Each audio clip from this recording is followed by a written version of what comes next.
Je m'appelle Yolande Zuberman.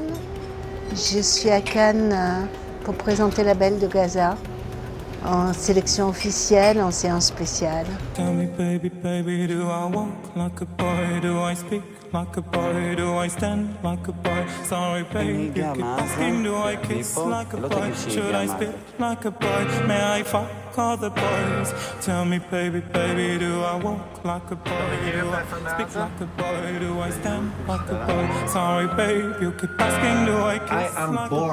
Should I spit? En fait, la Belle de Gaza, c'est une femme transsexuelle, palestinienne, qui est venue de Gaza à pied jusqu'à Tel Aviv. En tout cas, c'est ce qu'on m'a dit et donc je l'ai recherché longtemps. Ça, c'est une partie du film.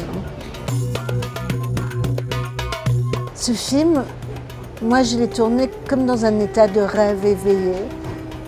Et c'était bien sûr avant le 7 octobre, je pense que je ne l'aurais jamais fait après.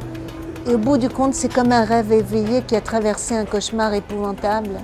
Un cauchemar qui existait déjà avant le 7 octobre et qui a continué après de manière terrible. Et mon regard a changé dans la mesure où, par exemple, je pensais qu'il fallait attendre, qu'il fallait retenir le film. Et puis des gens qui avaient assisté à des projections de montage me disaient « mais au contraire, c'est le moment de montrer ». La sexualité, pour moi, c'est politique. La sexualité, l'intime, c'est politique. C'est même le seul politique auquel je crois profondément. C'est ce que m'a appris mon premier film.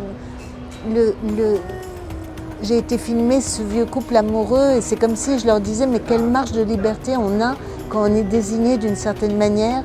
Et ils m'ont répondu « notre marge de liberté, c'est l'intime ». Et tout d'un coup, je croyais à ce politique-là, je croyais à cet intime-là. C'est pas évident de présenter le film. Ce qui se passe est tellement plus important, tellement plus grave, et en même temps, c'est le film que j'ai fait. On m'a expliqué la différence entre les ténèbres et la nuit. Dans les ténèbres, il n'y a plus aucune lumière, dans la nuit, il y en a encore. Moi, je filme dans la nuit et je cherche encore des lumières.